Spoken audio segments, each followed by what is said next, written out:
Operasi desimal lagi, tapi kali ini gue akan bahas perkalian dan pembagian. Sebelum lebih jauh kita bahas perkalian dan pembagian terlebih dahulu, gue mau memperkenalkan kepada kalian konsep 10 pangkat N. Waduh, apa tuh B? Jadi konsep 10 pangkat N, dimana N ini adalah bilangan bulat, ya, bilangan bulat, ya. Jadi konsep 10 pangkat N itu adalah dimana N nya bilangan bulat. Maksudnya gimana B konsep 10 pangkat N? Jadi ketika ada angka 10 aja, ya, 10 aja itu berarti berasal dari 10 pangkat 1. Atau sebaliknya, 10 pangkat 1 itu menghasilkan ya 10. Sebab ya konsepnya gimana konsepnya? Pangkat itu kan perulangan gitu kan. Kalau pangkat itu 1 ya berarti cuma 1, nggak ada pengulangan yang lain lagi. Gitu. 10 pangkat 2 itu berarti 100. Atau sebaliknya, 10 pangkat 3 itu berarti 1000. Atau sebaliknya, 1000 ya 10 pangkat 3. 10 pangkat 4 itu berarti 10.000. Jadi ya kalau pangkat 10 nya 1 ya berarti cuma 0, cuma 1. 10 pangkat 2 nolnya 2, 10 pangkat 3 nolnya 3. Dan 10 pangkat 4 nolnya 4 dan seterusnya. Ya. Nah sekarang bagaimana kalau misalkan pangkatnya negatif? Kan N bilangan bulat. Bulat itu ada yang positif ada yang negatif, ya kan? Nah kalau 10 pangkat min 1 itu bukan 10 lagi, tetapi kebalikannya dibuat secara terbalik, jadi 0,1. 10 pangkat min 2 ya berarti 0,02. 10 pangkat min 3 itu berarti 0,0 ya 03. 1 sorry. Ini 1 ini 1 oh 3. 10 pangkat min 4 itu berarti 0,0001 dan seterusnya. Nah, jadi pada pangkat positif ya, besarnya pangkat menunjukkan banyaknya 0 di belakang 1. Nah, kalau pada pangkat negatif, ya, pangkat negatif itu menunjukkan banyaknya angka di belakang koma. Ya, jadi semakin kecil pangkatnya, ya, maka angka di belakang koma itu makin banyak. Ya, contoh lah ini 10 pangkat min 4, ya kan? Itu menunjukkan bahwa ada 4 angka di belakang koma. Kayak gitu dulu. Nah, sekarang bagaimana jika kita mau membuat perkalian dan pembagian desimal? Ya, perkalian misalnya berapa hasil dari 6,4 dikali dengan 1,2. Nah, cara menghitungnya ini masih sederhana sih, angkanya masih pendek. Nah, cara menghitungnya adalah lihat banyaknya angka di belakang koma ada berapa. Ini ada 1, ya ini ada 1 angka di belakang koma, ada 1 angka di belakang koma, ada 1 angka di belakang koma. Oh, berarti total angka di belakang koma itu ada 2. Ya, dari masing-masing bilangan. Ya, jadi ada 2 angka di belakang koma. Nah, simpan baik-baik di memori kita. Nah, sekarang selesaikan dulu bagaimana ya 64 dikali dengan 12. Ya, gunakan perkalian secara bersusun, ya kan? 4 kali 2 8, 2 kali 6 12, 1 kali 4 itu 4, 1 kali 6 6. Kita jumlah, ini 8, 2 tambah 4 itu 6, 1 tambah 6 7. Nah, tadi kan kita punya ya 2 angka di belakang koma yang sudah kita simpan, ya. 2 angka di belakang koma disimpan. Nah, ada 2 angka di belakang koma yang kita simpan. Ya udah, karena hasil kali 64 dengan 12 adalah 768.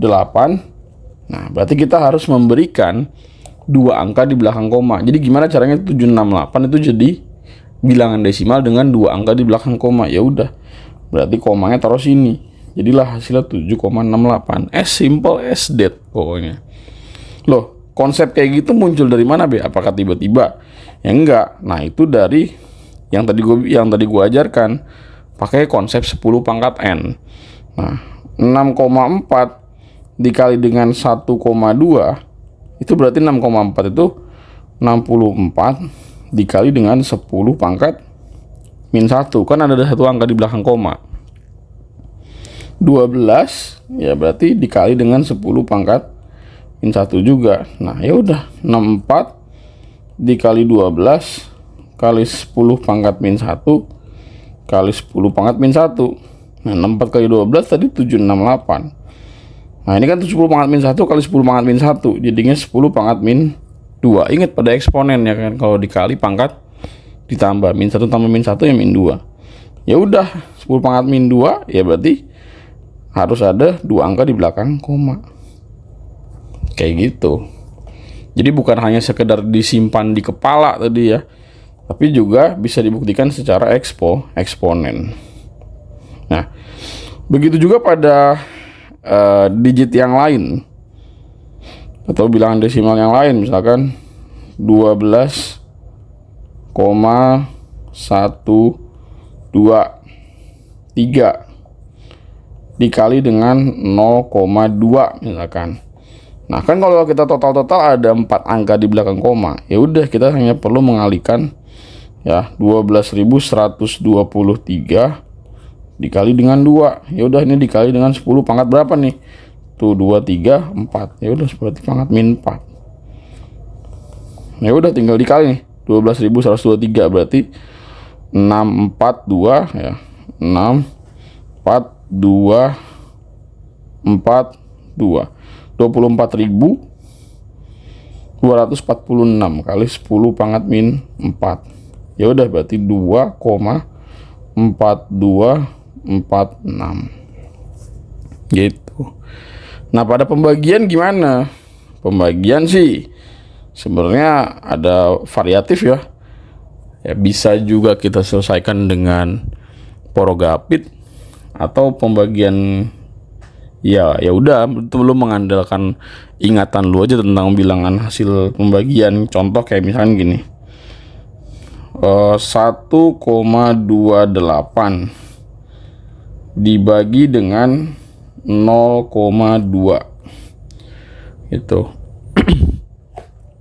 Nah, ini kan kalau misalkan kita tulis dalam bentuk pecahan, jadinya 1,28 per 0,2. Ini berarti jadinya 128 dikali 10 pangkat min 2 per 0,2 itu berarti 2 dikali 10 pangkat min 1.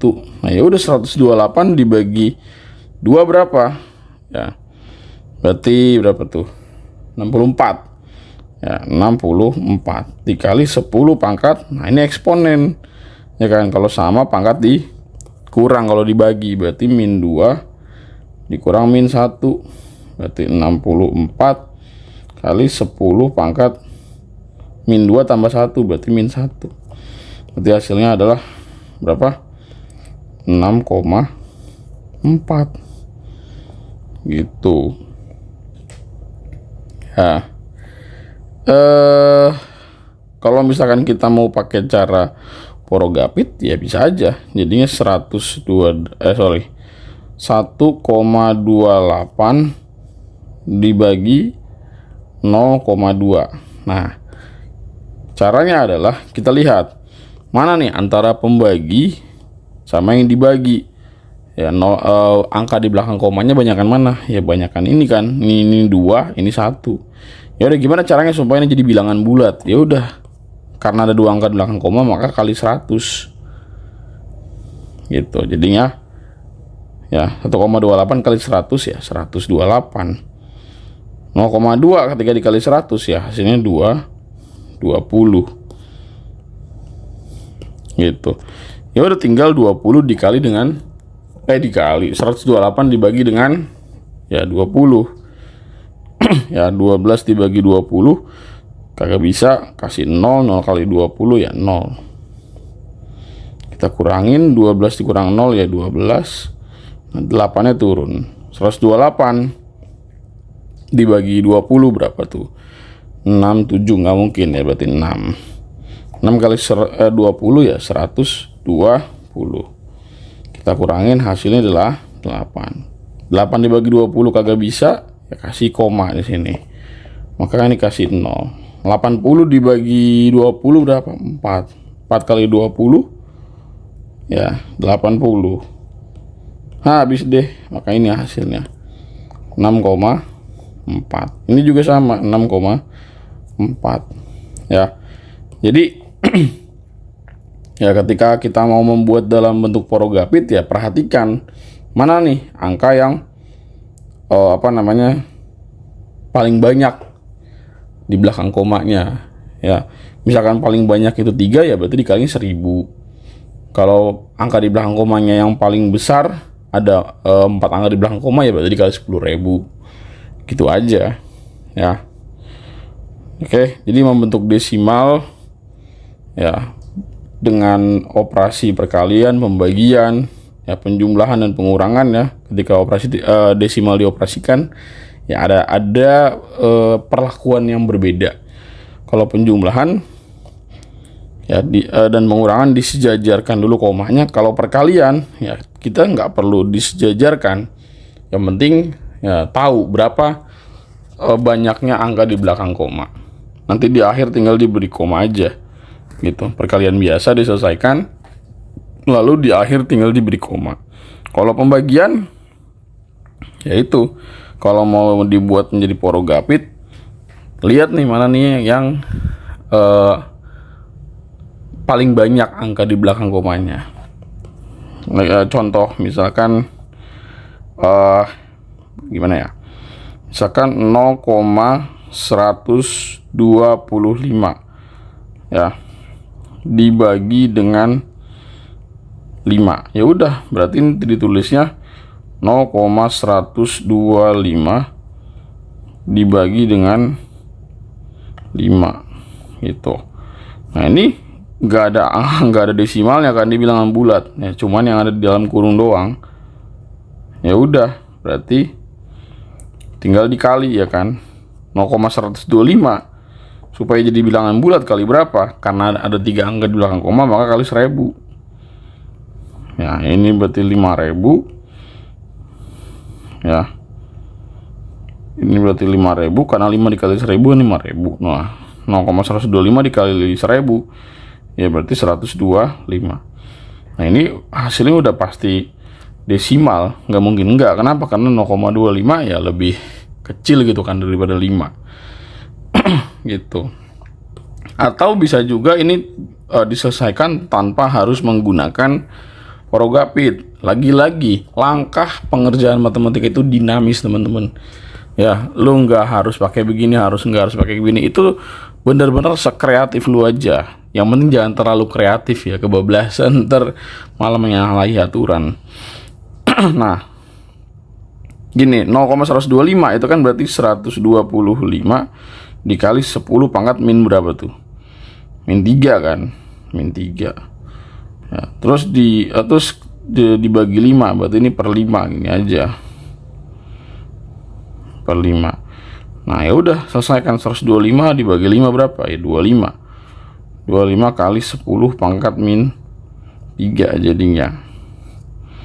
Ya udah, buat gimana caranya 25 jadi desimal dengan bilangan 3 angka di belakang koma. Itu berarti 0,025 gitu. Dinamis banget lah pokoknya caranya ya. Oke, semoga bisa dipahami.